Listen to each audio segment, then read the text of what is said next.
Hello students of class 7th students, आज मैं आपको जो आपके प्री मिड एग्ज़ाम है उसमें आपका जो एसएसटी है उसके बारे में उसका पेपर कैसे आना है ये डिस्कस करूँगी। और जो आपके हिस्ट्री का चैप्टर नंबर 1-2, आपको पता है हिस्ट्री में चैप्टर 1-2 आएगा और ज्योग्राफी में चैप्टर 1 और सिविक्स में भी चैप्टर 1, तीनों में से आएंगे।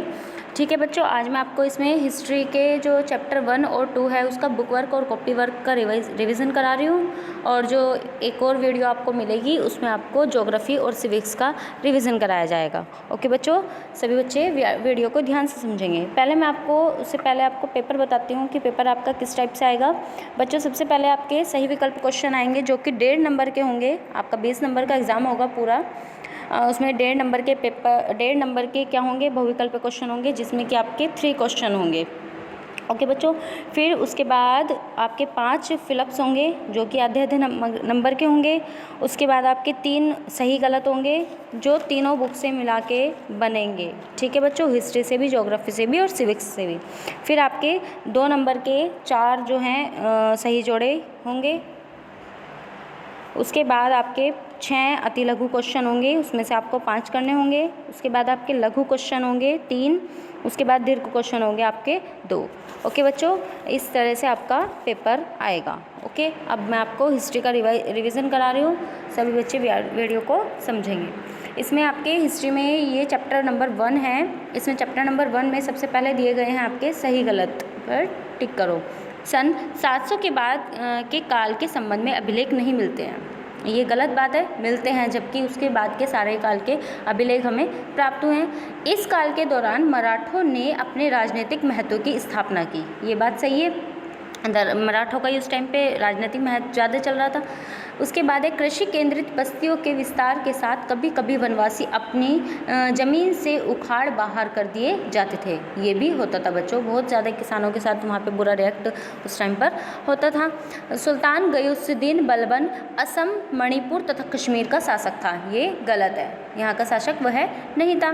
फिर आगे है इसमें बच्चों फिलअप्स हैं। अभिलेखागार में पांडुलिपियों रखे जाते हैं। अभिलेखागार आपको बताया भी था, अभिलेखागार क्या होते थे बच्चों, जहाँ पे पांडुलिपियों को, जहाँ पे दस्तावेजों को, सभी चीज़ों को रखा जाता है, उसे कहते हैं अभिलेखागार। फिर नेक्स्ट है जियाउद्दीन बर्नी 14वीं सदी का एक इतिहासकार था। फिर नेक्स्ट है आलू, मक्का, मिर्च, चाय और कॉफ़ी इस उपमहाद्वीप के इस काल के दौरान लाई गई कुछ नई फसलें हैं। उस टाइम पे इन फसलों को वहाँ पे उगाया गया। ओके बच्चों, हम आगे चलते हैं। चैप्टर नंबर 2 का बुक वर्क है, इसमें सही जोड़े हैं बच्चों।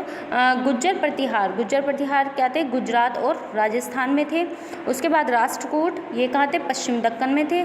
पाल, ये कहाँ थे, बंगाल में। और चोल कहाँ थे, तमिलनाडु में। ओके बच्चों, ये आपका बुक का कार्य था दोनों चैप्टर के। फिर इसके बाद है आपके कॉपी वर्क। कॉपी वर्क में फर्स्ट है बच्चों, पहले अति लघु, फर्स्ट चैप्टर में अति लघु है।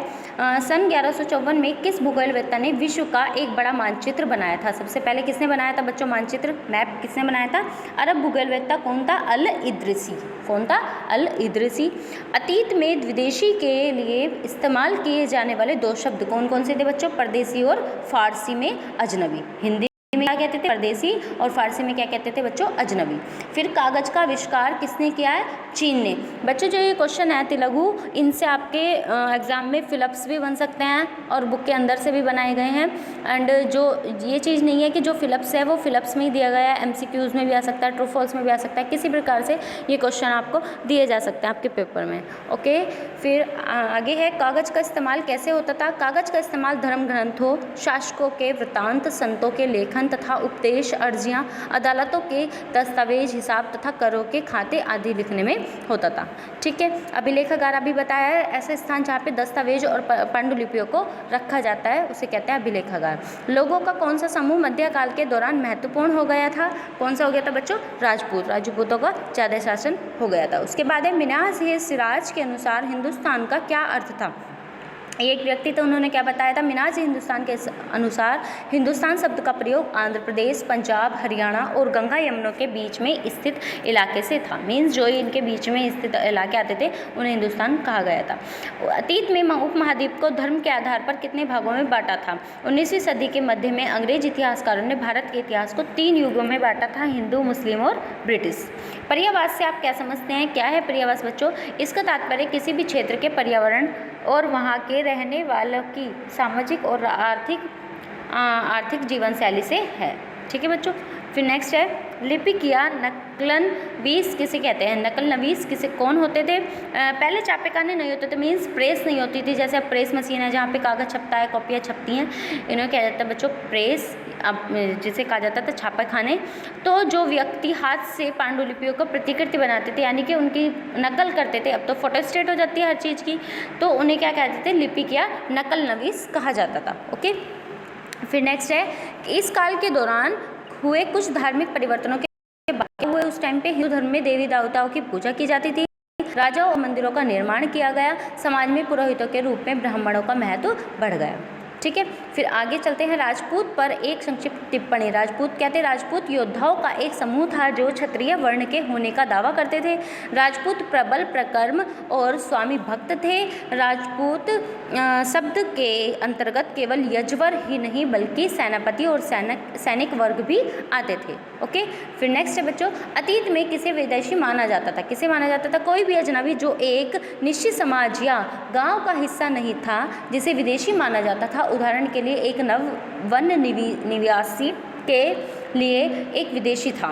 मीन्स एक वन में जो व्यक्ति रहता था वो विदेशी था उसके लिए। पहले यूनिक ही दूसरे देश में रहता था वो विदेशी था। एक जंगल में ही अगर कोई दूर रहता है, उसे जानता पहचानता नहीं है, तो वो भी उसके लिए विदेशी हुआ करता था। लेकिन एक ही गाँव के 2 लोग अपनी अलग धार्मिक या जातिगत पृष्ठभूमि के बावजूद विदेशी नहीं थे। जातियों के मामले में कैसे निर्धारित किए जाते थे? जातियों के जो मामले होते थे, अपने सदस्यों के व्यवहार को नियंत्रित करने के लिए जातियां स्वयं अपने अपने नियम बनाती थी। इन नियमों का पालन जाति के बड़े के एक सभा करवाती थी, जो उनकी सभा होती थी, जिसे कुछ इलाकों में जाति पंचायत कहा जाता था। जातियों को अपने निवास के गांवों के रिवाजों का पालन भी करना पड़ता था। मीन्स एक जाति को अपने जाति धर्म का पालन करना होता था। फिर नेक्स्ट है, पांडुलिपियों के प्रयोग में इतिहासकारों के सामने कौन कौन सी समस्याएं आती थी? पांडुलिपियाँ बुरी तरह से लिखी जाती हैं जिन्हें समझना बहुत कठिन होता है। मीन्स ऐसे ही लिखी जाती है वो। कभी कभी हस्तलेख न समझ पाने के कारण इतिहासकारों पर लिखे हुए को समझाने का दबाव रहता है। मीन्स उसे समझाने को कहते हैं लेकिन वो समझ में नहीं आता किस टाइप से लिखी गई है। इतिहासकारों की नकल पर ही निर्भर रहना पड़ता है क्योंकि मूल पांडुलिपि मुश्किल से मिलते हैं। ओके। फिर ये चैप्टर 1 कंप्लीट होता है। चैप्टर 2 है बच्चों, नए राजा और उनके राज्य। इसमें आते लघु हैं, त्रिपक्षीय संघर्ष में लगे तीनों पक्ष कौन कौन से थे? गुज्जर प्रतिहार, राष्ट्रकूट और पालवंश। फिर है, प्रशस्तियाँ क्या होती हैं और उन्हें कौन लिखता है? प्रशस्तियों में राजाओं को शूरवीर तथा विजय योद्धा के रूप में दिखाया जाता है। प्रशस्तियाँ विद्वान ब्राह्मण द्वारा लिखी जाती हैं। राजा ब्राह्मणों को कैसे पुरस्कृत करते थे? राजा ब्राह्मणों को भूमि अनुदान से पुरस्कृत, यानी कि भूमि उन्हें दान में दिया करते थे। ये ताम्रपत्रों पर लिखित होती थी। फिर 12वीं शताब्दी में कल्हण ने एक वृत्तांत की संस्करण में रचना की। कल्हण की एक पुस्तक है बच्चों जिसका नाम है रासतरंगिणी। क्या है? रासतरंगिणी, जो कि संस्कृत में लिखी गई है। महमूद गजनबी ने भारत पर कितनी बार आक्रमण किया? बच्चों? 17 बार। और उनका निशाना क्या था?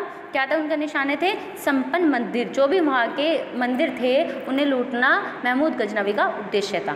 किताब अल हिंद कृति किसकी रचना है? अल-बेरूनी की। किसकी है? अल-बेरूनी की। चाहमानों के नियंत्रण में आने वाले 2 प्रमुख नगर कौन से थे? इंद्रप्रस्थ और कन्नौज। फिर है, उर किसे कहते हैं? किसानों की बस्तियों को उर कहते हैं। नाडु किसे कहते हैं? गांवों के समूह को नाडु कहते हैं। चोल राजाओं ने धनी भूस्वामियों को सम्मान के रूप में क्या उपाधियां दी?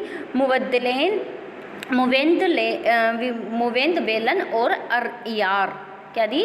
मुवेंद वेलन और अरयार की उपाधियां दी। ओके बच्चों। फिर है, राष्ट्रकूट कैसे शक्तिशाली बने? 8वीं शताब्दी के मध्य में एक राष्ट्रकूट प्रधान दंती दुर्ग ने अपने चालुक्य स्वामी की अधीनता से इनकार कर दिया, उसे हराया और हिरण्यगर्भ नामक एक अनुष्ठान किया, बाद स्वयं क्षत्रिय के रूप में समझने लगे। जो कौन थे? ये राष्ट्रकूट। तमिल क्षेत्र में किस तरह की सिंचाई व्यवस्था विकास हुआ? किस प्रकार से हुआ? पानी को खेतों तक ले जाने के लिए नहरों का निर्माण किया गया। कुछ इलाकों में कुएं खोदे गए। कुछ जगहों में बारिश के पानी को इकट्ठा करने के लिए विशाल सरोवर बनाए गए। ओके बच्चों, फिर नेक्स्ट है दीर्घ उत्तरीय क्वेश्चन है इसमें। चोल साम्राज्य ने सभा को किसी समिति का सदस्य बनने के लिए आवश्यक शर्तें क्या थी? क्या शर्तें थी? उनके पास अपना घर होना चाहिए, जब भी वो उसका सदस्य बन सकता था। उनकी उम्र 35 से 70 के बीच होनी चाहिए। उन्हें वेदों का ज्ञान होना चाहिए। उन्हें प्रशासनिक मामलों की अच्छी जानकारी होनी चाहिए और ईमानदार होना चाहिए। ओके बच्चों, फिर नेक्स्ट क्वेश्चन है चोल मंदिरों के साथ कौन कौन सी गतिविधियां जुड़ी हुई हैं? चोल मंदिर अक्सर अपने आसपास विकसित होने वाली बस्तियों के केंद्र बन गए। ये शिल्प उत्पादन के केंद्र बन गए। मंदिर आर्थिक, सामाजिक और सांस्कृतिक जीवन के भी केंद्र थे। मंदिर के साथ जुड़े हुए शिल्पों में सबसे विशिष्ट था कांस्य प्रतिमाएं बनाने का काम। कि बच्चों, यहीं पे आपकी वीडियो कंप्लीट होती है। सभी बच्चे वीडियो को ध्यान से समझेंगे और अपने एग्ज़ाम की तैयारी करेंगे। ओके बच्चों, thank you, have a nice day.